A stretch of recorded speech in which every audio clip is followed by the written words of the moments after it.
Buenas noches, hermanos. Vamos a continuar con nuestro curso de Biblia. Vamos a seguir hablando entonces sobre el libro del Éxodo. Estamos hablando sobre el libro del Éxodo. La vez pasada analizamos todas las cosas referentes al tema de Moisés, ¿no? Cómo Moisés va precisamente marcando, ¿verdad?, los pasos, empieza a cumplir su misión acompañado de Aarón, ¿no? Esa era la idea, ¿no? Vimos cómo ya fue con el faraón, cómo el faraón rechazó totalmente que salieran los israelitas, y vimos las consecuencias de esto, ¿no? Porque esto trajo sus consecuencias como tal, ¿no? Y esas consecuencias son precisamente el que no van reconociendo, ¿verdad?, no van viendo básicamente las ideas de la liberación que Dios tiene. Se cierra totalmente. Entonces Faraón, como consecuencia, decíamos, les va a quitar la paja, ¿verdad? Que decíamos nosotros en aquel momento que la paja era muy importante, porque la paja era un elemento necesario, un elemento fundamental para poder llevar a cabo los ladrillos de manera más fácil. Y entonces, como consecuencia de eso, ellos van a empezar entonces precisamente a tener más trabajo, ¿no? Porque les daban la paja, revolvían todos los materiales, y entonces inmediatamente que revolvían todo, bueno, pues ya tenían ahí sus herramientas, todo bien listo. Ahora, como no tenían paja, tenían que ir a buscarla, ¿no? Y eso va a ser precisamente el problema. Entonces, como se empieza una explotación, digo, la esclavitud de Egipto no es que fuera una gran explotación, que hay algo terrible, ¿verdad? Sino la explotación de Egipto, finalmente, ¿a qué se refiere? Pues precisamente ahora el faraón le estaba pidiendo el trabajo sin darle la paja, ¿no? Ahí está la esclavitud. No es que fuera una cosa terrible de golpes, no, solamente lo regañaba y punto, ¿no? Y entonces viene la crisis de Moisés, ¿no? Ahí nos quedamos. Entonces la crisis de Moisés la vamos a encontrar nosotros en el libro del Éxodo, en el capítulo 5, del versículo 19 hasta que termina, ¿no?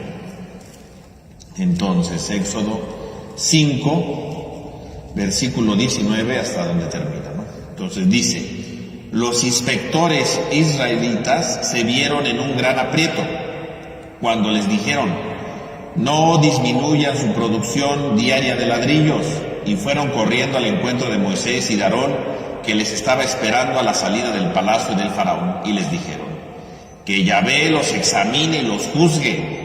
Nos han hecho odiosos al faraón y a sus siervos, y han puesto la espada en sus manos para matarnos. Entonces Moisés se volvió a Yahvé y le dijo: Señor, ¿por qué maltratas a este pueblo? ¿Por qué me has enviado?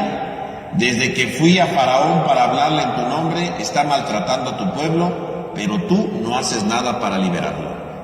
Entonces Yahvé le respondió a Moisés: ahora verás lo que voy a hacer con el faraón. Cuando sienta una mano férrea, los dejará partir y los expulsará de su país.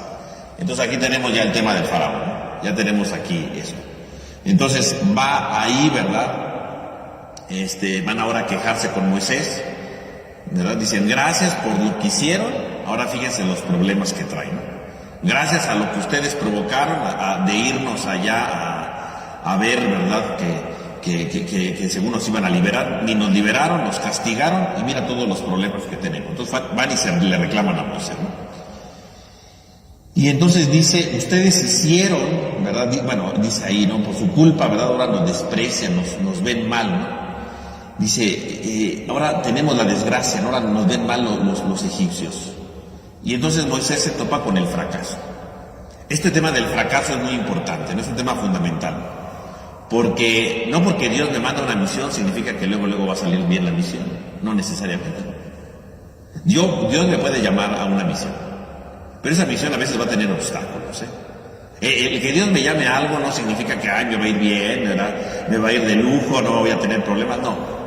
Cuando Dios llama a un trabajo, ¿verdad?, a una misión, Dios ciertamente nos va dando lo necesario poco a poco. Pero no quiere decir que porque Dios nos dé las cosas, automáticamente nos va a ir bien, que no vamos a tener problemas. Eso es una mentira, ¿no? Al contrario, hasta vienen los problemas. El mismo Jesús lo decía en la última bienaventuranza del Evangelio, ¿no? Dice: bienaventurados cuando los persigan, bienaventurados cuando hablen mal de ustedes, Fíjense cómo Jesús es consciente de esta realidad. Bienaventurados cuando los persiguen. O sea, Jesús sabía que el discípulo iba a ser perseguido, que el discípulo iba precisamente a sufrir las consecuencias por anunciar el reino. Jesús lo sabía y no engañó a sus discípulos. Desde que empezó todo, les dijo, bienaventurados a los que los persigan. En otras palabras, ya Jesús desde el inicio le está diciendo, ustedes vienen, ¿verdad? Conmigo, ¿verdad? Ustedes están conmigo, bueno, ojo, los van a perseguir, los van a perseguir. Jesús no engaña a nadie. Hay persecución. Si tú vienes conmigo, si tú quieres ser mi discípulo, si tú me vas a seguir, ojo, te van a perseguir. Eso no hay vuelta atrás, ¿eh? Te van a perseguir. Jesús no engañaba, ¿no? O sea, el que es llamado por Dios, lo van a perseguir. Y véanlo en todas las vocaciones, ¿no? Y que quizás la más radical sea la de Jeremías, ¿no? Cuando Dios llama a Jeremías, ¿verdad? Jeremías pues ahí va, y siempre le va mal, ¿no? Todo el mundo cuchicheaba contra él, lo arrojaron hasta en un pozo, ¿no? Y mismo Jeremías se queja, ¿no? Maldito el día que nací, ¿no? Maldito el día que le dijeron a mi padre que iba a ser, que había nacido un hijo varón. O sea, Jeremías incluso se lamenta en un momento, ¿verdad? Hay una parte del profeta Jeremías que se llama así, ¿no? Los lamentos de Jeremías, donde precisamente se puede apreciar cómo el profeta Jeremías, ¿verdad?, siente dolor, porque la misión no sale como resultado. O sea, finalmente, el que ha sido llamado por Dios siempre se va a topar con problemas, siempre va a tener dificultades. No crean que, la voy a llevar re bien, no voy a tener ningún problema. No, no. El que ha sido llamado por Dios va a tener problemas. Y aquí los tiene Moisés. A Moisés se los dejó baratos, porque si lo piensan bien, bueno, pues van y le reclaman que por su culpa, ¿verdad?, que Dios los juzgue, le dicen sus cosas, ¿no? Pero bueno, finalmente, es el problema que tiene, ¿no? Y entonces Moisés entra en una crisis, ¿no? Porque Moisés pensaba que le iba a decir al faraón, déjalo salir. El faraón le iba a decir, claro, ¿verdad?, vienen en nombre de Dios, adelante, sálganse. Obviamente que el faraón no lo iba a dejar tan fácil, ¿no?, el asunto. Y por eso de inmediato, ¿verdad?, los castiga, y ahora el pueblo se enoja precisamente por ese castigo. El pueblo se disgusta por ese castigo, ¿no? El pueblo no está de acuerdo con ese castigo, ¿verdad?, porque ahora les cuesta más trabajo hacer los ladrillos, ¿no? Y entonces van a reclamarle a Moisés. Y entonces Moisés empieza a entrar en una crisis. ¿Por qué las cosas no salen tan fácil, no? ¿Por qué no los liberó luego? Es que ahora precisamente es momento de descubrir justamente que la fe complica las cosas. El tener fe, el dejarse guiar por Dios, mis hermanos, complica las cosas. Es una mentira que, como yo tengo fe, no voy a tener problemas. No, no es cierto. Si yo precisamente voy siguiendo a Dios, escucho la voz de la palabra de Dios y me dejo guiar por lo que Dios me manda, voy a tener problemas. Si usted se quiere complicar la vida, tenga fe. Porque hay gente que dice, pues yo no sé por qué me va mal si tengo fe en Dios. Bueno, por eso, porque el que tiene fe le complica las cosas. No crea que, tengo fe y no voy a tener ningún problema en la vida. Al contrario, la fe complica las cosas. No hay un canto por ahí que dice, no, desde que conozco a Dios, ¿verdad?, camino entre espuma y no sé qué tanta cosa. Pero esa canción es una mentira. Al contrario, cuando conozco a Dios y cuando lo sigo, vienen los problemas, ¿no? Viene la persecución, ¿no? Y vemos cómo Moisés entonces se le reclama a Dios, ¿no? Dice, Señor, ¿por qué maltratas a este pueblo? O sea, ¿para qué me mandas a hablar con el faraón si al final de cuentas va a haber maltrato, ¿no? ¿Por qué maltratas a este pueblo, Señor? ¿Por qué? ¿Por qué hay este maltrato? ¿Por qué están sufriendo el pueblo? O sea, ¿para qué me mandaste? Ahora por culpa mía está sufriendo el pueblo. ¿Por qué lo maltratas? ¿Por qué permites eso, no? ¿Para qué me enviaste? ¿No? ¿Para qué me enviaste? Y entonces en ese momento, precisamente, viene la crisis de Moisés. ¿Para qué me mandas? Y esa crisis pues tiene que aparecer siempre. Siempre que alguien es llamado por Dios, mis hermanos, siempre que alguien es llamado por Dios, viene la crisis. Siempre va a venir la crisis. Siempre. A veces vamos a decir, ¿para qué me llamó? ¿Por qué las cosas no salieron bien? ¿Por qué están estos problemas? Sí, porque curiosamente cuando yo empiezo a seguir a Dios, vienen los problemas. Ya sea porque alguien me criticó, ya sea porque las cosas no salieron bien, siempre va a haber problemas. O sea, no, eso ni lo dude, ni lo dude. Va a tener usted problemas si usted, Dios lo llamó y usted quiere seguirlo. Eso sí, eso sin lugar a dudas. Y Dios le contesta de inmediato a Moisés, ¿verdad? Dios no se queda ahí callado y dice, pues ya ni modo, Moisés. No, Dios no se queda, Dios de inmediato le dice, no, Moisés, tú no te preocupes. Ahora verás lo que voy a hacer con Faraón, porque bajo fuerte mano tendrá que dejarlos partir y bajo fuerte mano él mismo los expulsará de su territorio. O sea, finalmente dice Dios, tú no te preocupes, ahí también una dificultad, pero esto no se termina aquí. Empieza la batalla del Faraón contra Dios, porque decíamos, ¿no? Este capítulo va a ser la gran pelea entre Faraón y Dios. Viene la batalla, ¿no? Primeramente con la de las plagas, ¿no? Que esta vamos a empezar a analizar, ¿no? Y entonces Dios va a mostrar, dice, con mano fuerte, ¿no? Pero mano fuerte no en el sentido de mano agresiva, ¿no? Una mano liberadora, pero una mano que libera es fuerte. Cuando alguien le va a ayudar a ser libre, es una mano fuerte. Usted no espere una mano débil, blandengue, que lo va a liberar, ¿eh? No. Cuando yo quiero que alguien me ayude a ser libre, va usted a confrontarse con una mano fuerte. Nadie va a ser libre nada más porque sí, ¿no? Nadie va a ser libre nada más porque alguien quiere de buena voluntad. No, aquí no es de buena voluntad. Cuando alguien me va a ayudar a ser libre, es mano fuerte. Pongo un ejemplo, ¿no? Si alguien tiene un vicio, ¿no? Y yo quiero que me ayude a vencer ese vicio, usted se va a topar con mano fuerte, ¿no? O sea, alguien que me diga, no te preocupes, un día lo vas a dejar. ¿Cuándo lo voy a dejar? Nunca, nunca. Si yo quiero de verdad dejarlo, me va a topar con mano fuerte, ¿no? Me va a exigir y me va a decir que estoy mal, ¿no? Esa es la mano fuerte, ¿no? Cuando alguien, por ejemplo, ¿verdad?, quiere cambiar algo espiritualmente, ¿no? Quiere cambiar un vicio espiritual, ¿no? Y recurre a un director espiritual, a un confesor, yo no sé. Pues si de verdad es un vicio espiritual y yo quiero cambiar, me voy a encontrar con mano fuerte, ¿no? Sí, porque si me dicen, no, usted échele ganas, usted un día de estos va a ser libre, usted no se preocupe. Bueno, eso no es cierto, nunca voy a ser libre. Pero si me dicen mis cosas de verdad y me dicen, mire, si usted quiere cambiar, tiene que dejar eso. Y no se haga, no se haga. No ande ahí jugándole a los dos, o le cambia o no le cambia. O hace esto o no lo hace, punto. Si no lo hace, mire, ni lo esperen. Eso es mano fuerte, ¿no? La liberación viene con mano fuerte. Aquí, mano fuerte se puede interpretar así con lo de las plagas, como Dios va a imponer ahí su poder, ¿no? Sí, pero mano fuerte en el fondo es cierto, ¿no? Si tú quieres ser libre, si tú quieres alcanzar la libertad que solamente Dios te puede dar, solamente lo vas a lograr de una manera. ¿Cómo? Con mano fuerte. Dios actúa con mano fuerte. Cuando alguien quiere cambiar de verdad, se necesita mano fuerte, ¿no? Y mano fuerte no significa violento, porque a veces pensamos mano fuerte violento, me va a golpear, me va a dar una golpiza, una calentadita. No es eso. Mano fuerte significa que es rudo, es decir, que te va a exigir de verdad, ¿no? Que te va a pedir un cambio en tu vida, que te va a pedir una transformación profunda en tu vida. Eso es mano fuerte, ¿no? Que no te va a consolar, no pasa nada, ya para la otra, algún día. No, mano fuerte, ¿no? Cuando una mamá corrige a sus hijos, pues los corrige con mano fuerte, ¿verdad? Y no porque le den nalgadas o algo así, porque le dicen, esto no se hace, ¿no? Y le dice, no se hace por esto, ¿no? Y si vuelve a caer, le vuelve a decir, ¿no? Hasta que el hijo se empieza a corregir, ¿no? Si la mamá le dijera, pues ya ni modo, ya se te cayó algo. Quemaste eso, no importa. Bueno, nunca lo va a corregir, ¿no? Por supuesto que no. Mano fuerte, es decir, exigiendo. Mano fuerte significa fuerza, mano fuerte significa perseverancia en decirle la verdad al otro. Mano fuerte significa hablar con la verdad. ¿Tú vas a ayudar a liberar a alguien? Mano fuerte. Te va a ayudar a liberar. ¿Quieres que te ayuden a liberar? Mano fuerte. Si no quieres que te ayuden a liberar, pues no, olvídalo, ¿no? Necesitas mano fuerte cuando quieres liberar a alguien. O cuando tú quieres ser libre, necesitas que sea mano fuerte contigo, ¿no? Si no hay mano fuerte, pues no. Y no porque me regañen, porque también hay todo lo contrario. Hay gente que dice, voy a confesarme, le voy a decir mis pecados al Padre y ojalá me regañe. No. O sea, la cosa no es de regañar, la mano fuerte no es que te regañe. ¿De qué me sirve que me regañen? Hay gente que le gusta que lo regañen, eso no ayuda.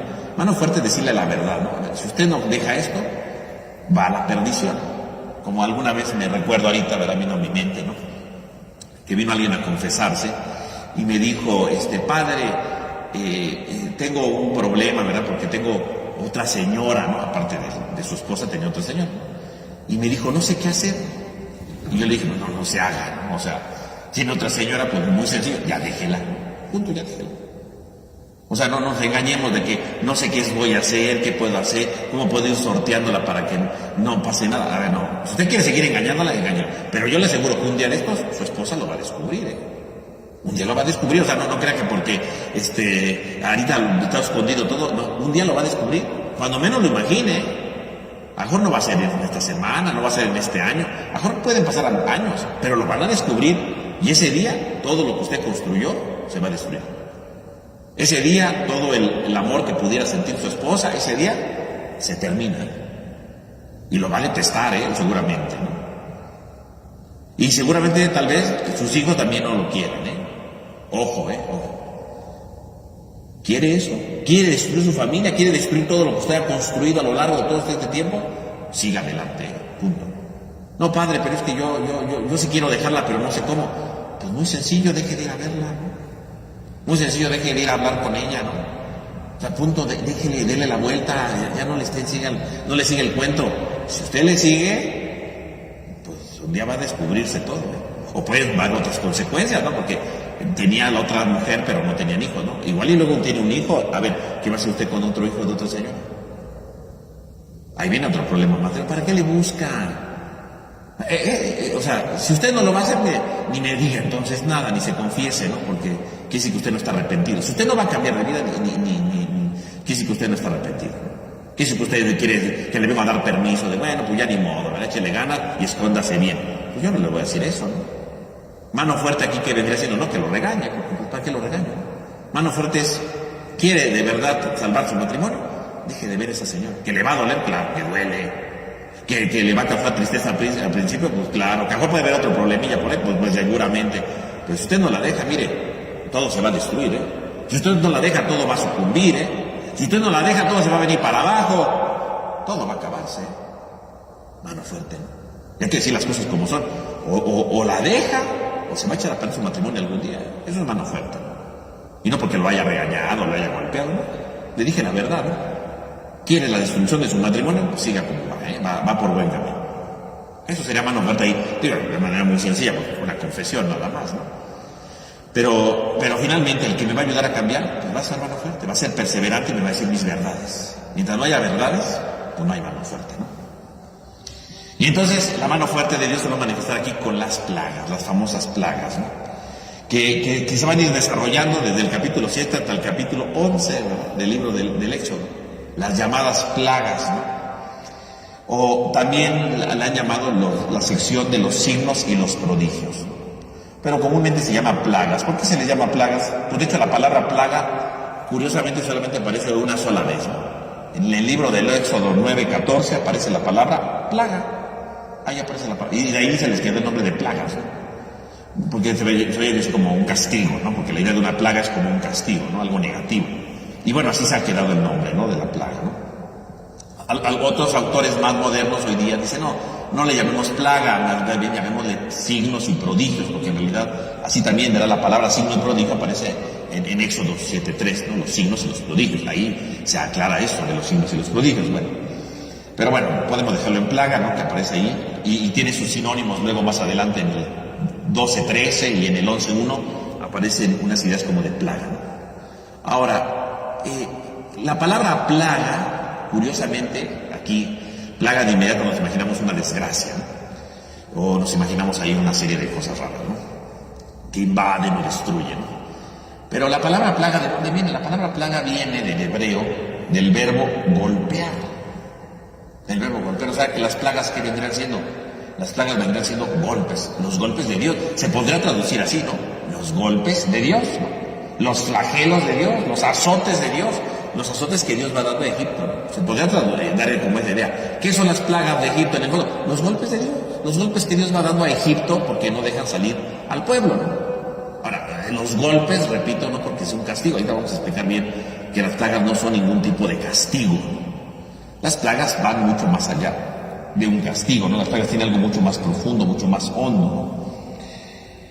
Porque en el fondo los golpes que se reciben, pues no son por esa razón, ¿no? Porque Dios quiera castigar, más bien los golpes se dan porque cuando uno vive esclavizado se va dando de golpes, ¿no? En la esclavitud que sea, ¿no? Digo, si es un vicio, bueno, uno se da de golpes en la vida por todo lo que va destruyendo con los vicios, ¿no? Pero a veces la esclavitud puede ser un odio, ¿no? El odio que tengo contra otra persona.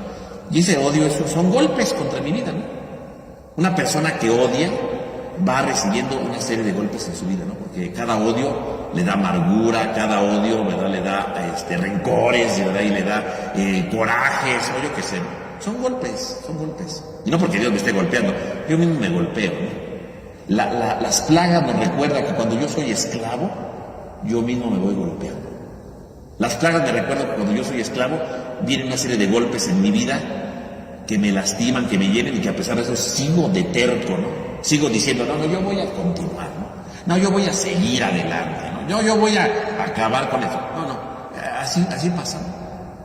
Nos creemos, ¿verdad?, que lo podemos todo y que no importa que tengamos esos vicios o que tengamos esas esclavitudes, van golpeteando nuestra vida, van destruyendo nuestra vida. Esas son las plagas, ¿no? Algo que nos va destruyendo. Dios va hablando, ¿verdad? Y las plagas en el fondo son advertencias de Dios para decir, mira, te estás lastimando, ¿no? Y a veces pasan años y pues nos seguimos lastimando. Con las plagas no nos veamos simplemente como este castigo de Dios, sino como estos golpeteos que Dios da, podríamos decir, para que reaccionemos, ¿no? Para que nos demos cuenta cómo estamos destruyendo nuestra vida. Las plagas las ocasionamos nosotros mismos, ¿eh? Los golpes los ocasionamos nosotros mismos. Decimos que son de Dios porque Dios trata de aprovecharse de esos golpes para darnos un mensaje, ¿no?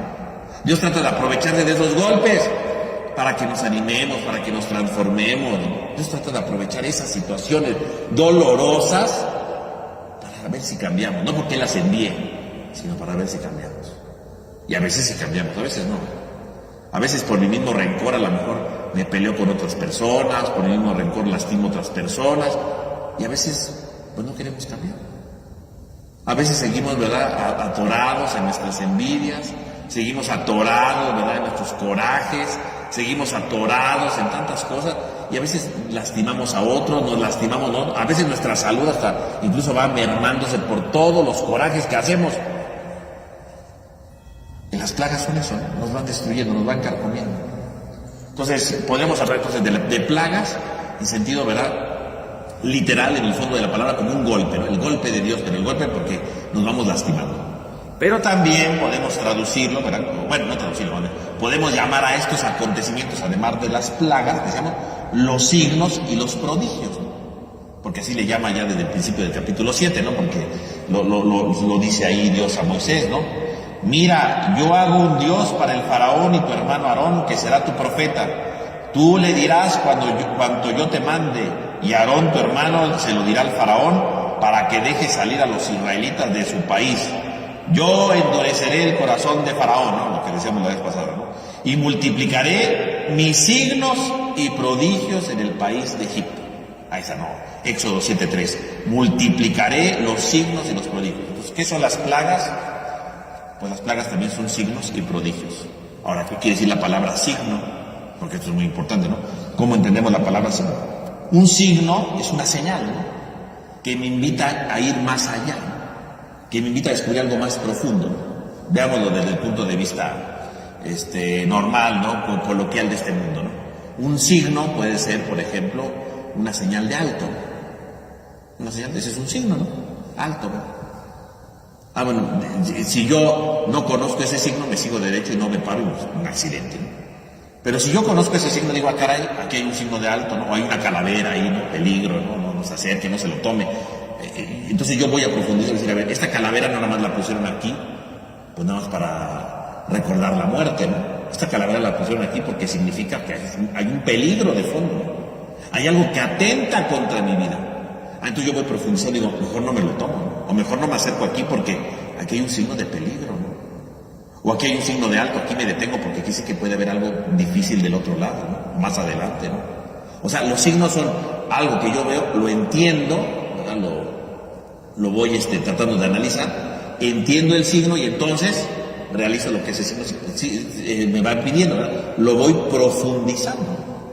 En el caso de Dios, cuando Dios da signos, significa que yo tengo que profundizar en esos signos para entenderlos, ¿no? Y sobre todo para descubrir la presencia de Dios. Los signos sirven solamente para algo, para descubrir la presencia de Dios. Para eso sirven los signos. O sea que todas las plagas, ¿verdad?, estos de Egipto, en el fondo son signos, porque tendríamos que descubrir la presencia de Dios en ellos.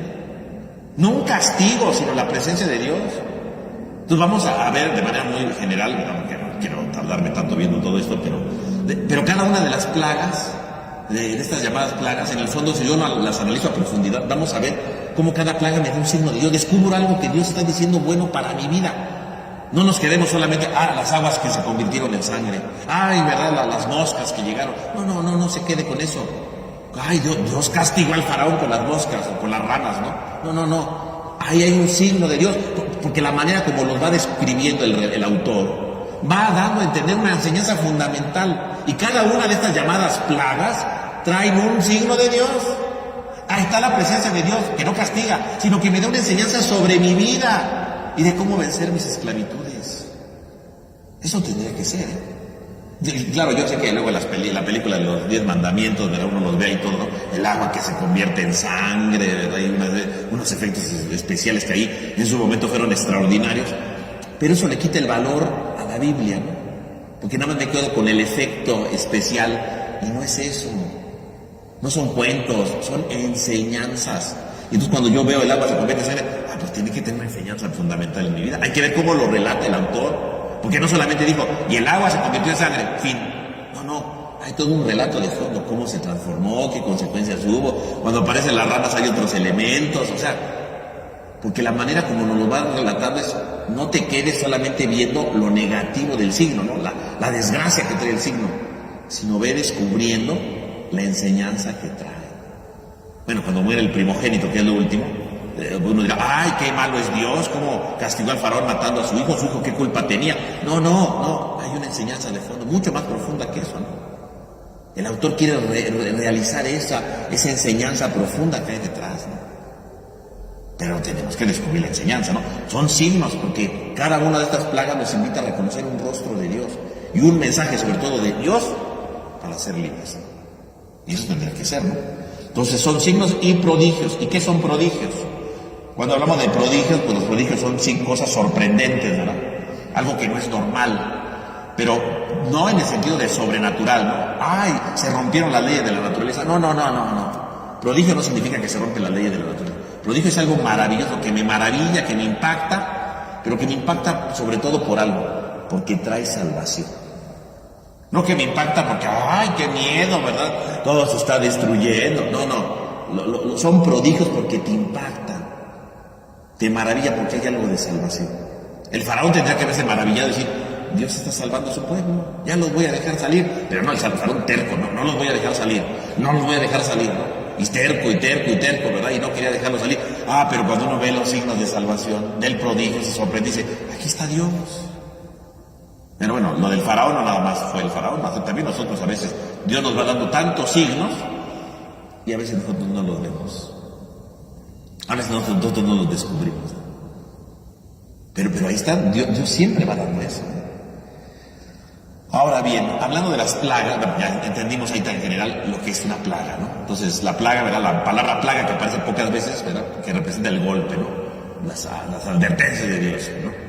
Pero que son signos, ¿verdad? Para descubrir la presencia de Dios ahí. Que son prodigios para maravillarnos y descubrir la grandeza de Dios, su salvación. O sea, que si usted lee las plagas, vea las advertencias, vea la misericordia y vea, sobre todo, ¿verdad?, la salvación que Dios trae. A eso tendría que ser. O sea, después de leer las plagas tendríamos que ver eso, ¿no?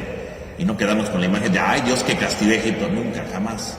Tendremos que dejarnos sorprender por Dios y tendremos que tener elementos para la vida espiritual, ¿no?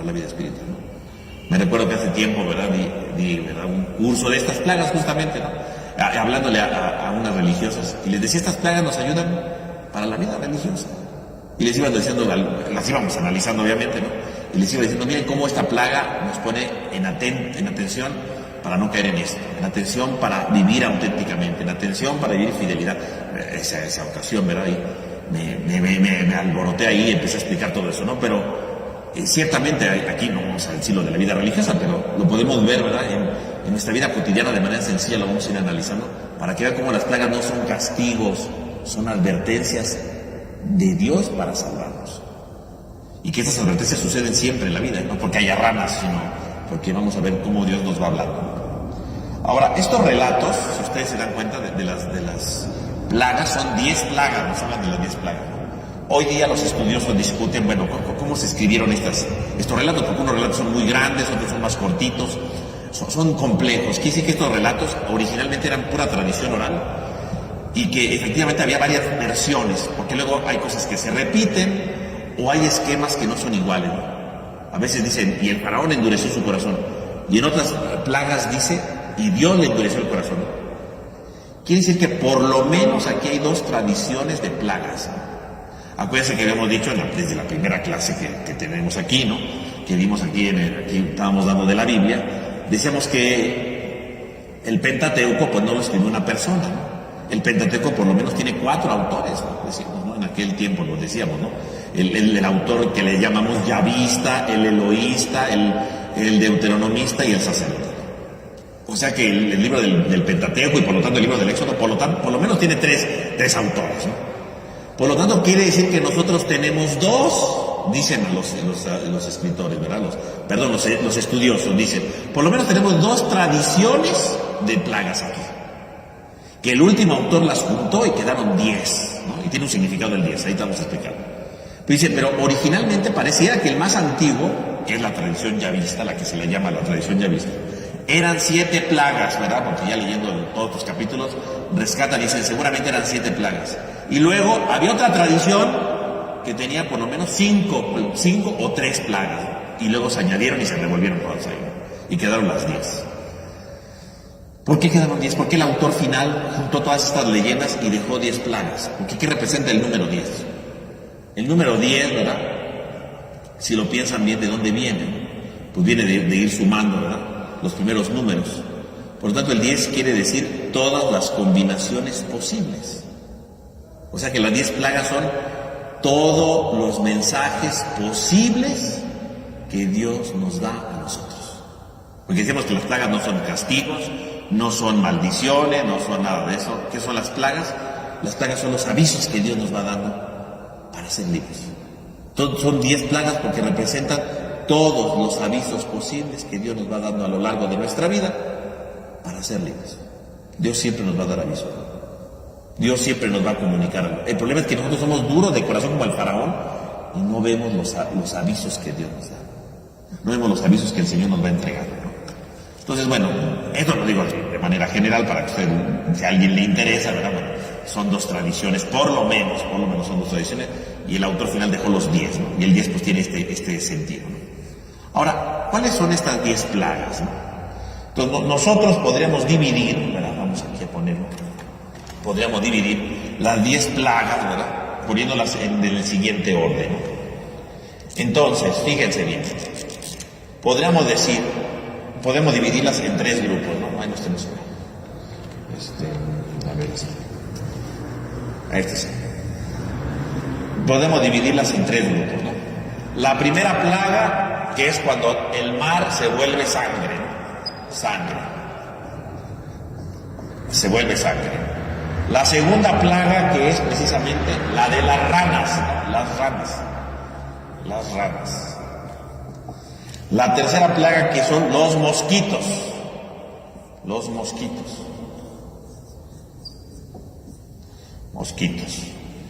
Luego la cuarta plaga que son las moscas o los tábanos, ¿no? Moscas o tábanos, porque los tábanos son moscas más grandotas. La quinta plaga que es la peste, ¿no? Es una peste que aparece ahí, ¿no? La peste. La sexta plaga, que son las úlceras. La séptima plaga, que es el granizo. La octava plaga, que son las langostas. Y la novena plaga, que son las tinieblas.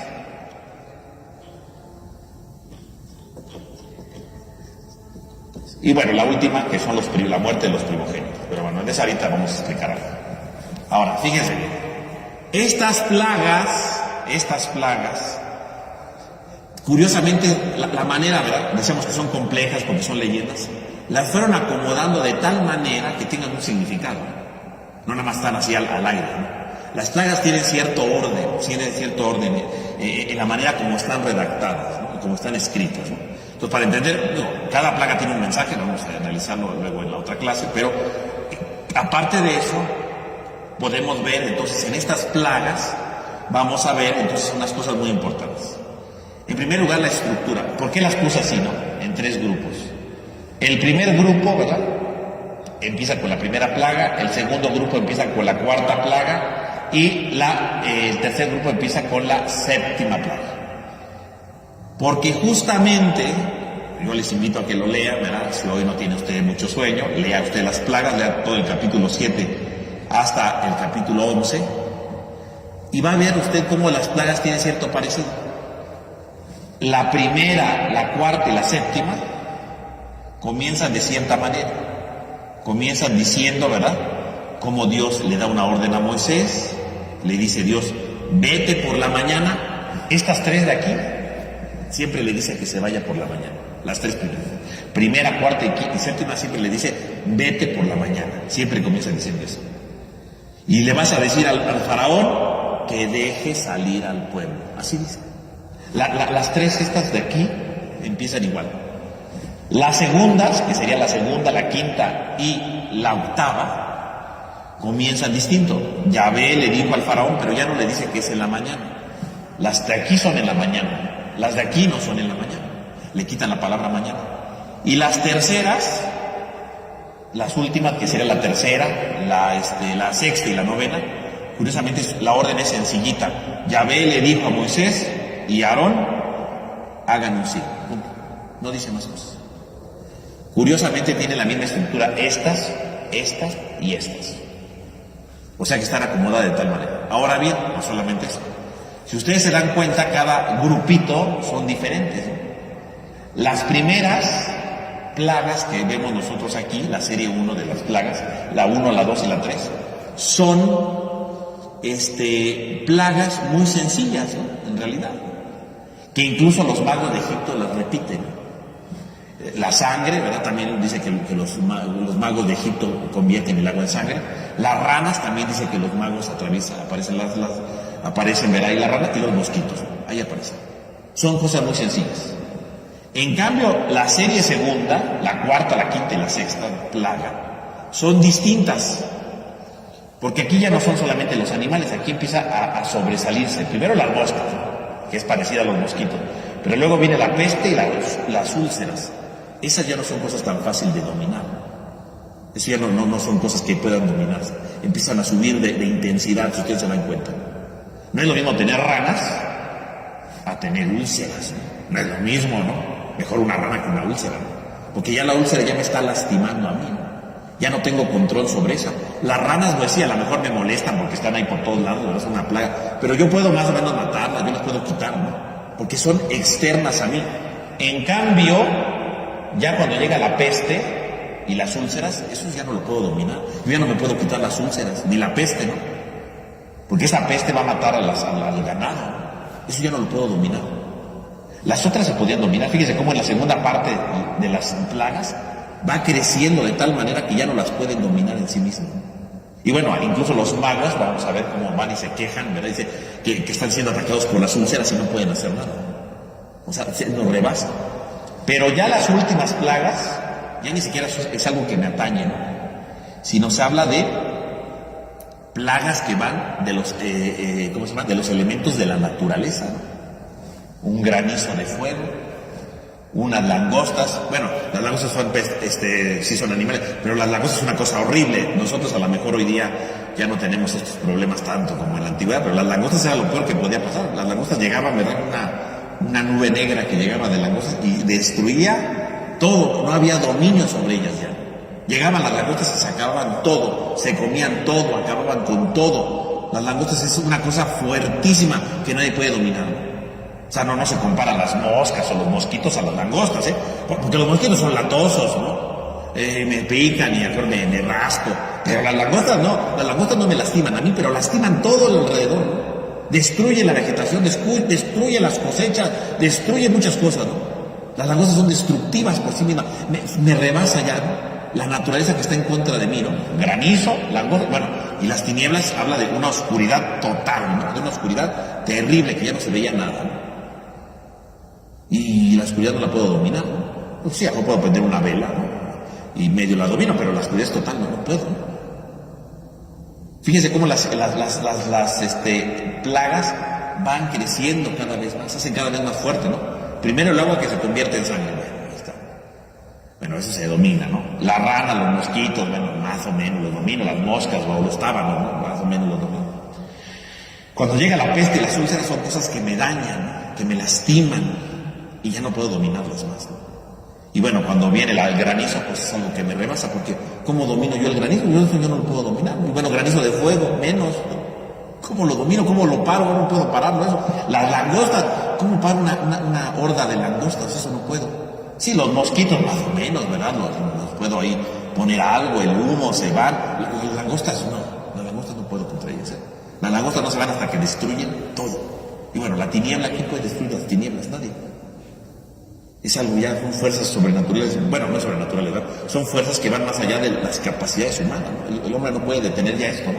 Las otras, bueno, la sangre, las ranas, los mosquitos, las moscas, medio podemos detenerlo. La peste y las úlceras, pues es algo que nos rebasa, pero bueno, con medicina se pueden curar las úlceras, ¿no? Con medicina se puede calmar la peste, ¿verdad? Más o menos, no fácil, ¿no? Pero se puede. Pero ¿quién puede dominar el granizo? Nadie. No hay medicinas para el granizo. Además, si era con fuego menos, ¿no?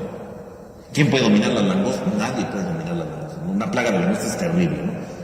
Gracias a Dios ahorita no vivimos esas cosas, pero en la antigüedad era lo peor que le podía pasar a un pueblo, era tener langostas, se destruía todo, se acababa todo. Las langostas, ¿no? Destruían todo. No hay manera de dominarlas, ¿no?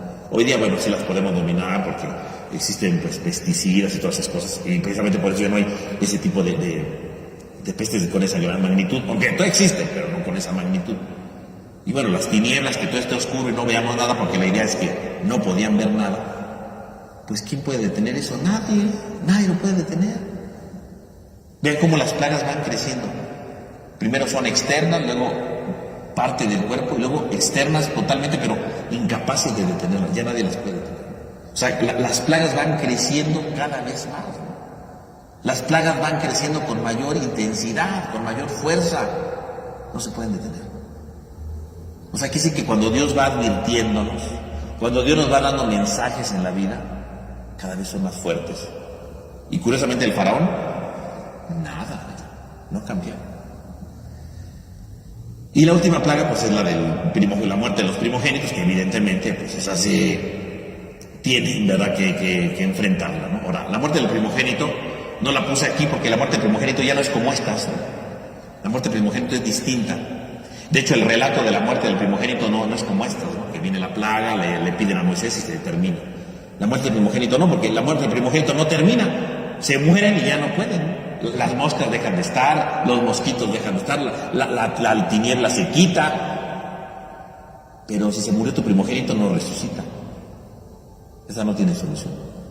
Y aparte, el relato de la muerte de los primogénitos es distinta, porque el relato de la muerte de los primogénitos está en el capítulo 11 y parte del 12, y la muerte del primogénito está relacionada con otro relato, que es la institución de la fiesta de la Pascua. Ya saben que la Pascua es una fiesta muy importante para los judíos.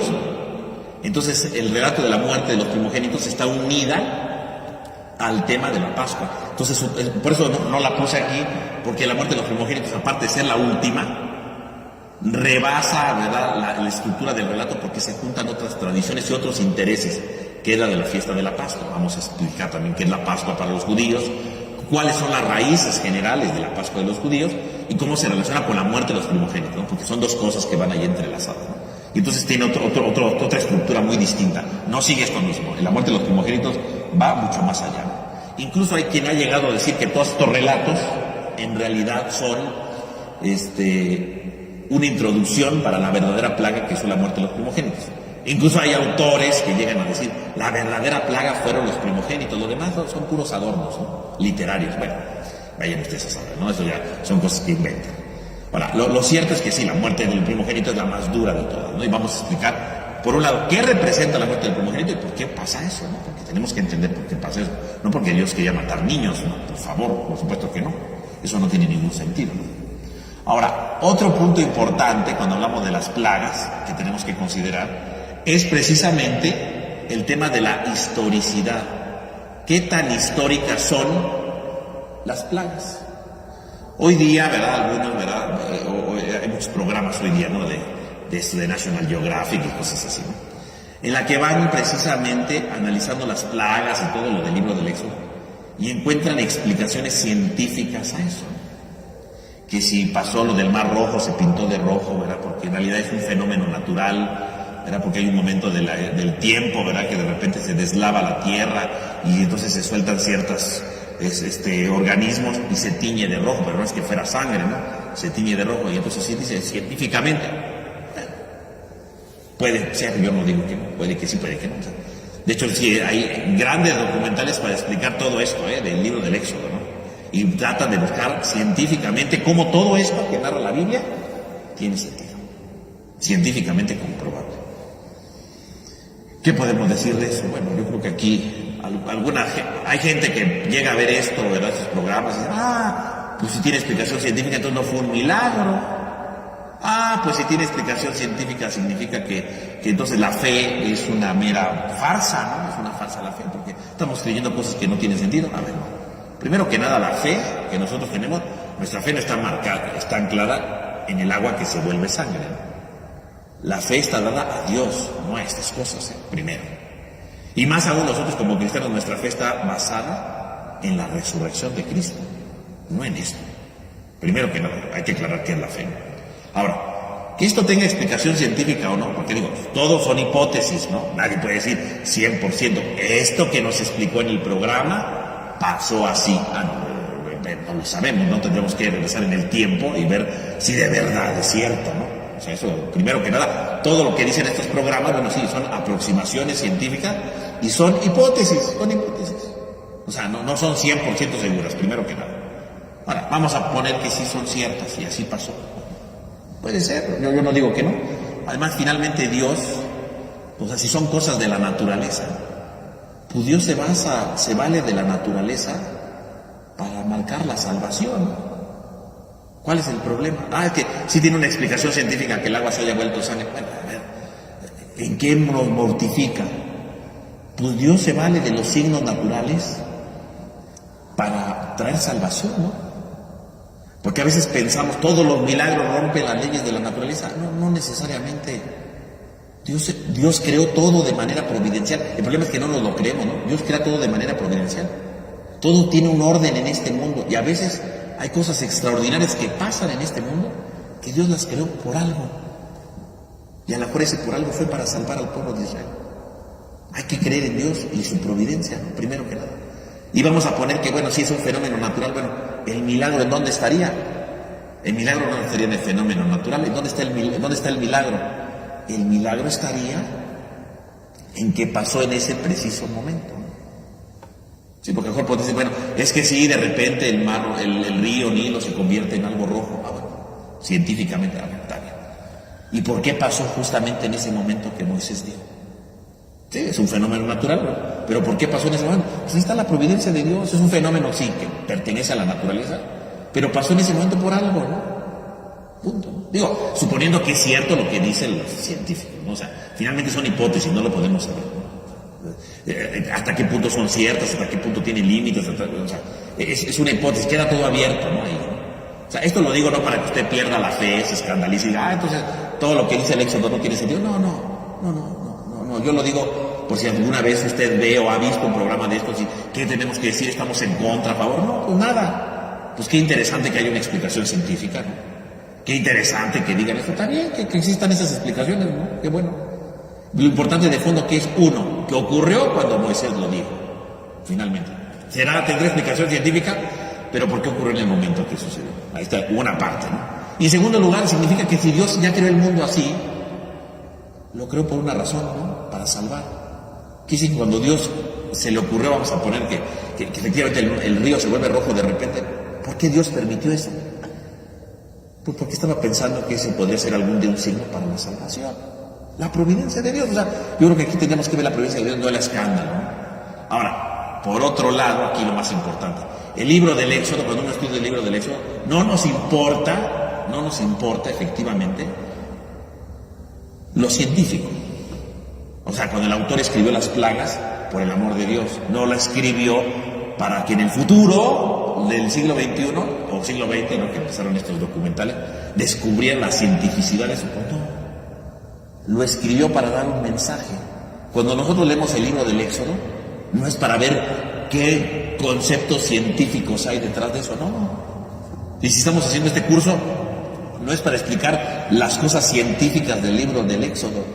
Si estamos dando este curso es para descubrir cómo este mensaje nos llega a nosotros. Y si tiene una explicación científica, pues qué bueno. Y si está equivocada, también. Y si está bien, ok, no nos importa. Nosotros estamos dando este curso de Biblia no para ver las cosas científicas. Estamos dando el curso de Biblia para algo muy importante, para ver qué es lo que la palabra de Dios me dice. Y si es científico, si tiene explicación, si no, déjela de lado. Qué interesante, qué bonito, ahí déjelo. ¿Para qué se escribió de esta manera y qué mensaje me trae a mí? Lo importante de la Biblia es lo teológico, lo que a mí me da salvación. Y eso es lo importante, ¿no? Entonces, sí, es que en este documental explicaron las plagas y todo. Qué bueno, ¿no? Es llamativo, la cultura se incrementa. Pero eso no nos ayuda para la vida, ¿no? Pero si yo voy analizando los símbolos y cómo lo fueron escribiendo, eso sí sirve. Porque entonces me va a dar un significado en mi vida. Un significado para mi vida. Y es justamente lo que he estado explicando desde ahorita, ¿no? Cómo las plagas van siendo las llamadas de Dios, cómo las plagas van interviniendo en la historia del hombre, cómo las plagas van transformando la historia del hombre para que el hombre sea nuevo, para que el hombre sea libre. Eso es lo importante. Y vamos aquí a analizar las plagas efectivamente desde el punto de vista teológico, espiritual, para que nos ayuden a entender nuestra vida, descubrir a Dios en esos signos, cómo Dios nos salva, cómo Dios nos rescata, cómo Dios nos anima. Para eso estamos aquí. Entonces los científicos déjenlo de lado. O sea, nuestra fe no está basada en eso, ¿no? Y todo eso son hipótesis. Y si son ciertas, pues es la providencia de Dios. Pero independientemente de la providencia de Dios, esos signos, esas señales están para una sola razón. ¿Para qué? Para salvarnos. Y tiene que tener un elemento teológico, ¿no? Finalmente, ¿no? Y eso es lo que nos estamos aquí estudiando desde el principio, ¿no?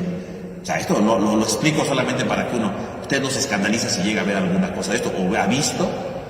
Y lo importante es el mensaje que trae la Biblia, lo importante es el mensaje espiritual del Éxodo. Y eso es lo fundamental. Y es lo que yo pretendo que entendamos, ¿no? Que me ayude en mi vida, ¿no? Los científicos, pues es un dato interesante, pero ahí déjelo. Deje que el Éxodo le hable a su vida espiritual, como lo hemos hecho hasta ahora, ¿no? Como lo hemos hecho hasta ahora. ¿Y cuál sería entonces el elemento principal de la teología de las plagas? ¿Cuál sería el elemento primordial? Pues en primer lugar, que Dios interviene en la historia. Porque estas plagas, ¿en dónde suceden? En la historia, ¿no? Son las intervenciones de Dios en la historia para salvar al hombre. Son las intervenciones que Dios hace en la historia para rescatarnos. Dios no está lejos de nuestra historia. Las plagas, en primer lugar, es Dios está cerca de mí.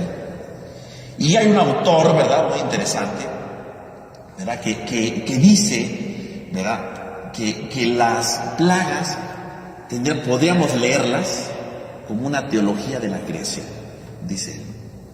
Y con esto terminamos por hoy.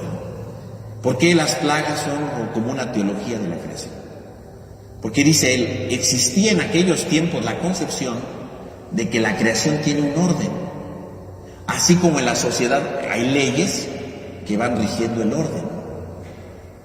Pero cuando este orden se rompe, ¿no?, cuando este orden se rompe en la ciudadanía, entra el caos, ¿no? Nosotros aquí en este mundo, ¿verdad?, en nuestra sociedad tenemos leyes, ¿no? Porque vayamos a una muy sencilla, el tráfico, ¿no? Si el semáforo está en rojo, pues me paro, ¿no? Si cada quien hiciera lo que le viene en gana y dijera, no, yo está en rojo, yo me voy a seguir, habría un caos en esta ciudad porque chocarían todo el mundo, no sabrían ni cómo manejar, sería un caos. De por sí es un caos, ¿no? Bueno, pues las leyes más o menos tratan de que haya un orden. Dice, cuando las leyes de una sociedad se rompen, entra el caos. Y cuando entra el caos en la sociedad, entra el caos en la creación. Hay un caos en la creación. Eso es lo que dice este autor, ¿no? Entonces dice, como entra este caos, entonces, ¿qué son las plagas? Las plagas son una anticreación. Porque las plagas no construyen nada, no crean nada, ¿no? Las plagas destruyen, ¿no? El agua que se convierte en sangre, bueno, eso es una destrucción terrible, ¿no? Todo lleno de ranas es una cosa horrible. Bueno, las tinieblas, las langostas, es una anticreación. Porque el faraón, precisamente por su dureza de corazón, al querer esclavizar a los israelitas y no dejarlos libres, al esclavizar a los israelitas, él, en lugar de crear un mundo mejor, él de construir algo nuevo, está destruyendo las cosas. Por lo tanto, las plagas, que son una destrucción, son una anticreación. Y entonces, desde este punto de vista, las plagas no tendremos que verlas como un castigo de Dios, sino las consecuencias del hombre que busca la esclavitud, el hombre que no quiere ser libre, el hombre que se aferra a la esclavitud, en lugar de ser creador, en lugar de ser constructor, en lugar de ser transformador, se convierte en destructor. Entonces las plagas son lo contrario de la creación. Dios quiere que seamos libres porque el hombre libre construye, el hombre libre crea, transforma. En cambio, el hombre que no es libre, que es esclavo, destruye. Las plagas, por lo tanto, sí, solo decimos, son los avisos que Dios da en la historia, claro. Pero en el fondo esos avisos que están diciendo, estás destruyendo tu vida. No la destruyas, no la acabes. Las plagas son lo contrario de la creación, ¿no? Porque destruye. La persona que se hace esclavo a lo que sea, se convierte, poco a poco va viendo signos de cómo se va destruyendo todo. Y esos signos de destrucción tendrían que ayudarme a recapacitar y decir, a ver, voy a cambiar de vida, voy a ser mejor. Pero a veces somos como el faraón, duros de corazón y no cambiamos, ¿no? Como el caso que decíamos de este señor, ¿no? Que tenía otra esposa, otra mujer, ¿no? Y engañaba a su esposa, ¿no? Pues un signo, ¿verdad? Una plaga, ¿cuál sería?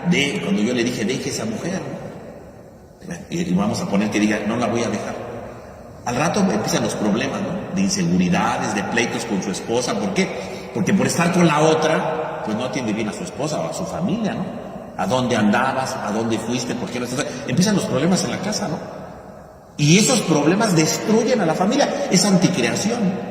El papá, el esposo tendría que estar para construir su familia, para crearla. Pero si se están peleando porque él tiene otra señora, claro, la esposa no sabía, ¿no? Pero empiezan los problemas, ¿no? Se está destruyendo la familia. Fíjate cómo es una anticreación. Cómo la esclavitud de tener otra mujer está destruyendo su familia, ¿no? Y si a pesar de esos problemas él no entiende, va a seguir pasando el tiempo y después, ¿verdad?, vienen otros problemas, ¿no? Porque en la medida que estoy yo con otra persona, pues dependo más de esa persona, quiero estar más con esa persona, ¿no? Y puede un día decir, pues hoy no llego a dormir. Pues eso es una cosa terrible, porque el día que no llegue a dormir, la esposa se va a enojar muchísimo y va a haber problemas mucho más graves. Y se empieza a destruir más la familia. ¿Y qué pasa? Lo que habíamos dicho. ¿Y qué pasa si con la otra señora tiene un hijo? Híjole, ¿cómo se va a dividir ahora la cosa, no? ¿Cómo van a dividirse los gastos? Y el problema de la familia sigue creciendo. Hasta que llega un día que la esposa se dé cuenta que tiene otra señora y lo deje y se rompa y se destruya totalmente la familia. Vean cómo las plagas son destructivas. Pero son destructivas no porque Dios castigue o le quiere destruir. Son destructivas porque yo con mi actitud voy destruyendo poco a poco. El hombre que se hace esclavo va destruyendo, ¿no? Y bueno, puse el ejemplo ahorita del señor que tenía otra señora, ¿no? Pero busque usted la esclavitud que quiera, los rencores, la adicción, me destruyen poco a poco. El hombre fue creado para construir, ¿no? Para hacer cosas nuevas. Pero cuando el hombre cae en la esclavitud, con el paso del tiempo esa esclavitud lo empieza a destruir y va destruyendo lo que tiene a su alrededor. Y cada vez la destrucción va siendo más fuerte, ¿no? Que comparan un agua convertida en sangre, que todo lleno de tinieblas, donde uno no ve nada. Las plagas crecen, la destrucción crece. Y si yo no me doy cuenta, me puedo ir destruyendo. Así que entonces las plagas las podemos releer desde este punto de vista como una anticreación. La plaga destruye la creación. ¿Y por qué destruye? Porque el hombre que se hace esclavo, el hombre que quiere vivir en la esclavitud, precisamente busca su destrucción. Por lo tanto, podemos ver aquí entonces esta relectura de las plagas justamente en este sentido, como las advertencias que Dios me da, pero que de esas advertencias que Dios habla, hay que descubrir a Dios, claro, que es lo que tenemos que hacer, pero que esas plagas son destructivas. No es que Dios las mande, yo con el paso del tiempo, en la medida que me hago esclavo de algo, voy destruyendo las cosas. Y estas destrucciones Dios las ocupa para decir, deja esto, cambia de vida, sé distinto. Pero a veces decimos, no quiero, no, yo puedo. Y cerramos tan duro el corazón que no transformamos nuestra vida. Bueno, pues con esto vamos a concluir entonces nuestra clase del día de hoy. Para concluir nuestra clase del Éxodo. Concluimos hoy aquí la dejamos por hoy. La próxima semana pues es 25 de marzo, es la fiesta de la parroquia, el día de la Encarnación. Entonces el próximo viernes pues no va a haber curso de Biblia porque pues, es la fiesta, veréis, se alarga todo y es más complicado. Entonces no vamos a tener propiamente el curso de Biblia, pero bueno, obviamente con motivo de nuestra fiesta, la próxima semana pues vamos a tener varias actividades, ¿verdad? Tendremos una pequeña reflexión mariana el lunes, después de la misa. Tendremos el canto de los acatistos el próximo martes. Y por supuesto el jueves, un día antes de la fiesta, tendremos las vísperas, ¿no? Para ir preparando la fiesta. Entonces no va a haber curso de Biblia, pero vamos a tener varias actividades que nos van a ayudar a irnos preparando a la fiesta. Entonces yo también desde ahorita los invito a participar de estas actividades, ¿verdad? Pues para prepararnos a nuestra fiesta, para profundizar en el misterio de la Virgen, alabar a la Virgen, ¿no? Por medio del rezo, del acatistos y de las vísperas, ¿no? Y poder participar de manera más intensa pues en estos días de nuestra fiesta patronal, ¿no? Y más adelante, ¿verdad? Semana Santa también tenemos un espacio de reflexión, ¿verdad? Voy a dar unas charlas sobre lo que es la Semana Santa para que previo a los días santos más importantes podamos profundizar, ¿no? Entonces para que tengan la nota, con que no haya curso en otra semana, de todos modos tenemos otras actividades que nos van complementando y nos van ayudando en la vida espiritual. Entonces, pues terminamos con una oración. En nombre del Padre, del Hijo y del Espíritu Santo. Amén. Te damos gracias, Señor, porque nos permites estar aquí reunidos. Te pedimos por cada uno de nosotros para que nos ayudes, para que nos renueves y para que vayas iluminando siempre nuestra vida.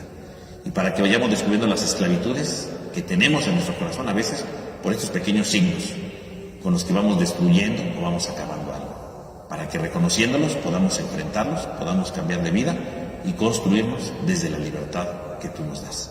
Te lo pedimos a ti que vives y reinas por los siglos de los siglos. Pues que tengan todos una buena noche, que descansen.